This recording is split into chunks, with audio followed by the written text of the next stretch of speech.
it just showed me that you're able to do things alone and not attach your happiness to other people.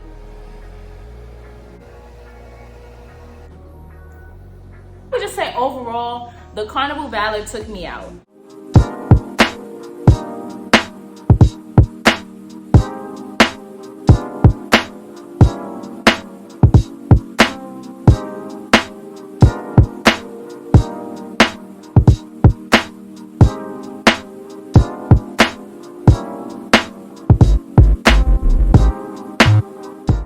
Hey YouTube, welcome back to my channel. If you're new, welcome. If you're not, welcome back.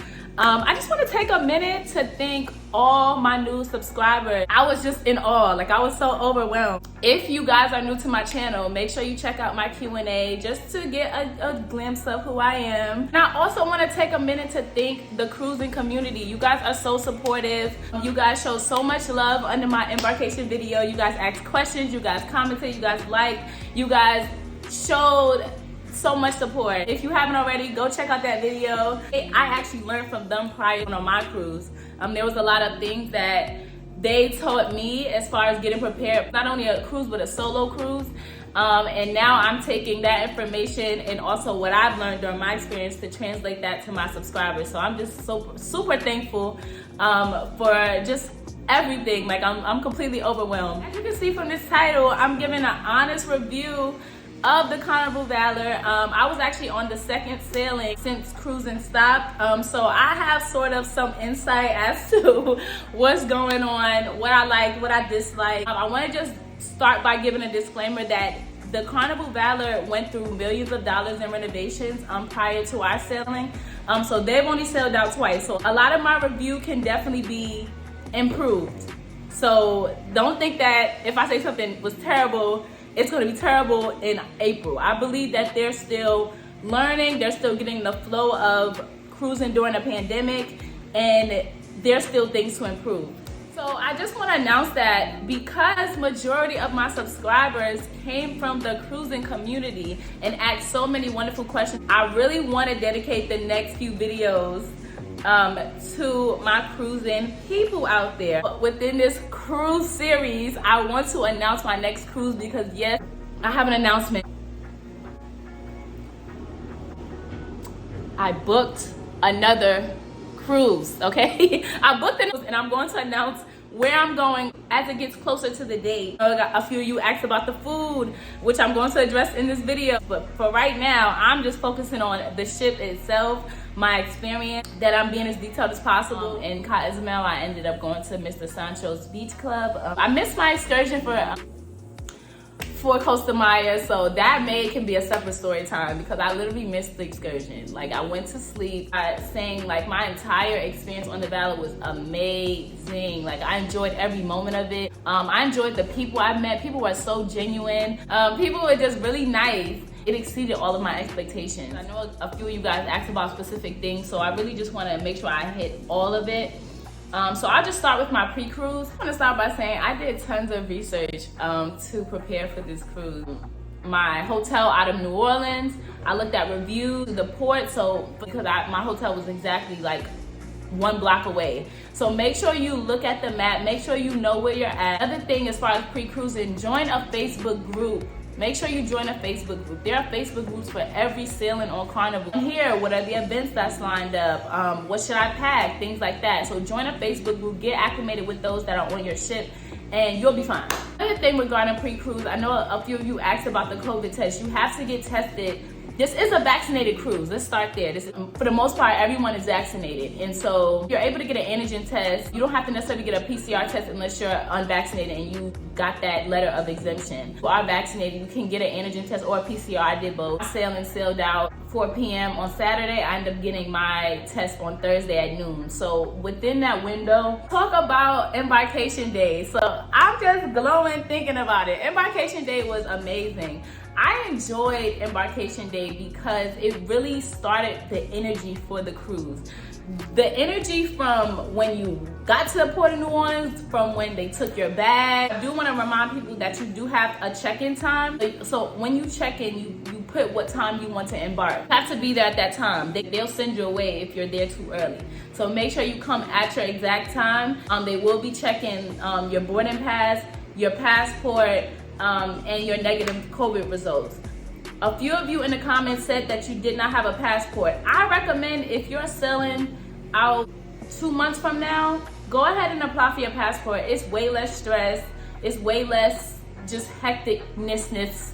The energy going on the ship, the smoothness of everything, because we are still technically in a pandemic, I felt really good about the process. It was smooth. We did not have to wait that long. It probably took me max 15 minutes to embark, to get through, take my picture, check, verify my identification, go through security, and keep it moving. It was a really smooth process. They had people along the way kind of welcoming you, saying, hey, what's up, keep going. They were dancing with you. And I was just all around excited about that. So they really started off the cruise just great as far as the staffing and the flow of traffic when it came to embarking. I felt very safe. I can honestly say embarking, I didn't feel like it was too much. It was too cluttered. It was literally timed perfectly. Asked about the muster drill. So the muster drill is very easy. What they're really showing you is how to put on your life vest. It's a very fast process. You go down, you have your barcode, they scan it. Station, she shows you how to do the life jacket. The muster drill is fairly easy. Don't get so stressed out about the muster drill. It's okay. Just make sure you get it done, because you will hold up the rest of the ship. So my overall experience with just pre-cruising and the embarkation day, I felt prepared. Carnival sends you tons of emails prior to coming. They remind you to check in. They remind you about your documentations. So they do a really good job with communication. So I want to discuss the layout of the ship. I like this layout of the ship. I don't feel like it was hard to navigate. My advice for people that are sailing on the Carnival Valor, I would say get very familiar with deck 5, which is the promenade. Also get acclimated with the Lido deck. A lot of the events that they've had in place, and I'm not sure if this is changing, but for my sailing, a lot of things happened on deck 5, deck 9, and the Ivanhoe Theater is forward, so 3, 4, and 5. So those are like your main areas. So things like that, once you know forward, mid, and aft, I feel like you'll be pretty good. To renovations, I'm not sure exactly what they renovated, but I will say that everything seemed pretty like nicely placed and laid out, and it was easy to navigate. It was easy to find the elevator at all times. Let's talk about the staterooms. So the staterooms on the Carnival Valor, I would say maybe they've been upgraded. I didn't sail on the Valor prior to pandemic and renovations. However, I can tell something was a little, new. The one thing I like about these balcony cabins, they have added a lot of closet space. So I had tons of closet space. I'm gonna show you guys. I had drawers. I had 2 closets. I had one with shelves. I also had, in the bathroom, there were 2 shelves on both sides. Obviously, this is for 2 people. However, it allowed me to spread my stuff all the way out, which I loved about the stateroom. Small things that were put in place to make sure that you're able to organize, able to kind of maneuver around the stateroom without feeling too much clutter. And that's something that I liked. Either way, organization was beautiful. I know for me, since I was solo, you might want to change your bedding from twin to king. Beds were extremely comfortable on the Valor. For me, the mattresses were A1. Like I slept like a baby. I slept really good in these staterooms. So I will say, pre-ordered water to my stateroom. As soon as I got in there, my water was pre-delivered. Everything was fine. Everything was neat. Everything was nice. I would give it a 10 out of 10.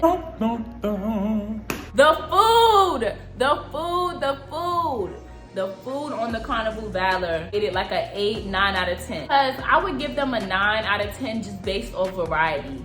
You had Seafood Shack, you had the buffet, which had a variety of food, like Mediterranean food. You had American food. You had the pizza that was 24 hours. You have the Blue Iguana, you get tacos, burritos. Then you have Guy's Burger Joint. You get burgers, fries, whatever you want. They have ice cream. They have water stations, juice stations.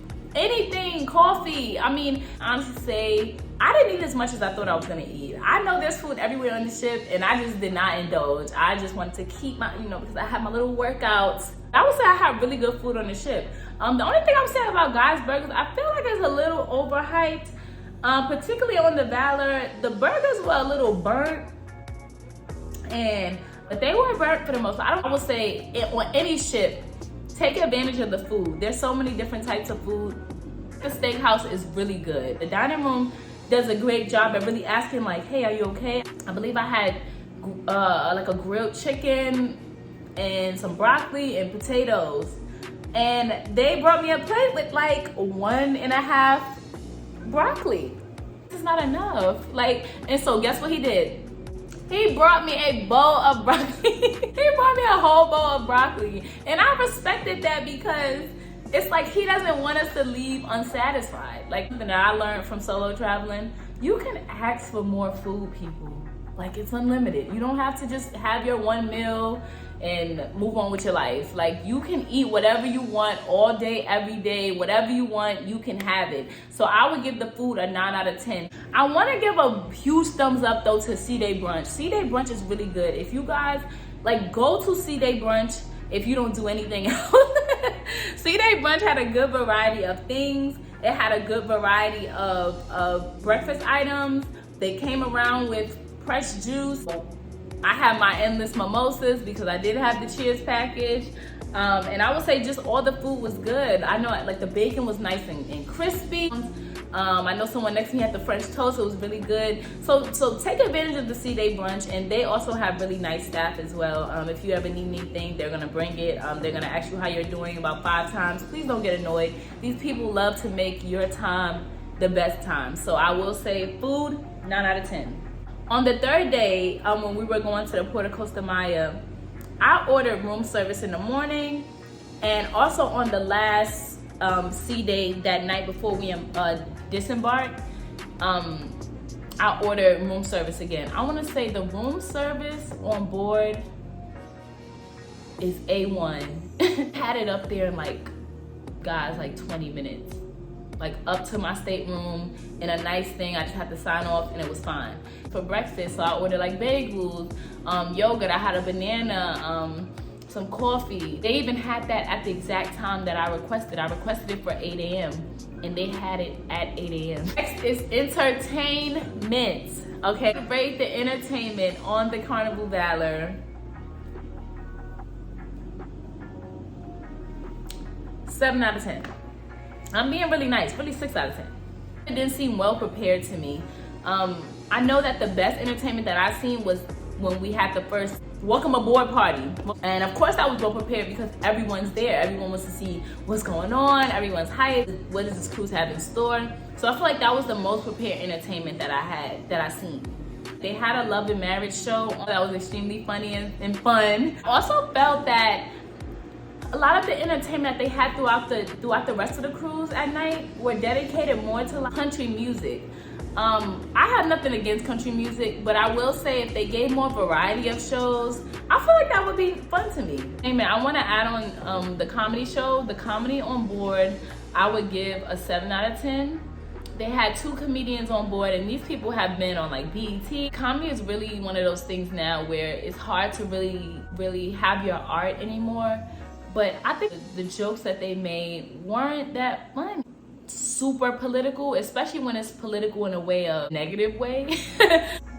Disregard of humanity way. Like it's not funny. It's not funny. Like people are dying. Or when we talk about things that are racist, like I just don't care for it anymore. Like I cannot joke about the racism that we are still dealing with in this country. So adding that I didn't get to go to every comedy show, so other people could have different opinions about that. And maybe they didn't talk so heavy about it in certain shows, but the shows I went to, certain things weren't funny. The next thing I want to touch on are drinks. So I'm going to combine my thoughts with a few of the thoughts of people that were on my sailing. They had a few things to say about the drinks, okay? They had their opinion. I didn't really experience it, but I can get why they say that. So I would rate the drinks an 8 out of 10 overall. But from the bartenders I went to, 10 out of 10. 10 out of 10. You would just, my advice is to just find your bartender. Find a bartender that understands you, that gets you. Because once they get you, you won't have an issue with the drinks. If you keep going to people that don't get you, it's gonna continue to be the same thing. Find your person. Find your person. A lot of people on the ship did say that the drinks were really watered down. I know when I first came on, my drinks were pretty strong. A lot of people didn't like that the drinks were watered down, which I didn't really experience because I found my people. It's Costa. Costa works in the casino bar. He made me like 3 Hennessy white drinks. Person is Bradley. He was in the Red Frog Rum Bar on the Lido deck. And he was my other person. Were good for me, but for some people, I can see why they were watered down. Next, I want to discuss the music. Music was not a good variety for me. I think he didn't really know how to read the room. That was my thing. Like, even if he played good music, it didn't flow correctly. I also want to say, like, say if they play the wobble and everyone gets on the dance floor. Like, everyone gets up, they go in there, they do the wobble. The next song needs to be something that also like gets people going also, so we can all stay on the floor. But no, he plays something that's literally like, okay, let me leave. So next I want to give my opinion on the cruise director and a little bit on the staff. I give the cruise director / staff a 10 out of 10. These people work extremely hard, and you can tell. The cruise director, I loved his energy. He was like walking around the ship, hey. One day he's like, hey, good morning. I'm like, hey, good morning. With Marty, but he was a really good cruise director in my opinion. I really did enjoy him. And I really lastly just want to end with my overall experience cruising solo. I would rate it overall a 10 out of 10. Your cruise is what you make it. It was just a good experience. It was time to myself. I'm still tired, like the point where I booked another solo cruise. Like I'm addicted now. Don't judge me. Like I said, my goal with this channel is really just to touch different types of people. And when I was on this cruise, I really tried to tap into meeting people from all over the place. I say have a great time. Make sure you're well prepared. If you are going solo, make sure that you do join a Facebook group. Like I said, you guys really motivated me to make this cruise series. Different things that you guys had questions about pertaining to solo traveling. So watch out for those. If you made it to the end of this video, please give this video a thumbs up. Comment down below. See on my other videos, I answer, okay? I'm going to answer your questions. I'm going to respond to your message. So feel free to comment down below and also subscribe to my channel. I cannot thank everyone enough. I'm almost at 100 subscribers. Keep them coming. Out for new videos. I'm also going to announce my next cruise. So stay tuned, and I'll see you guys next time.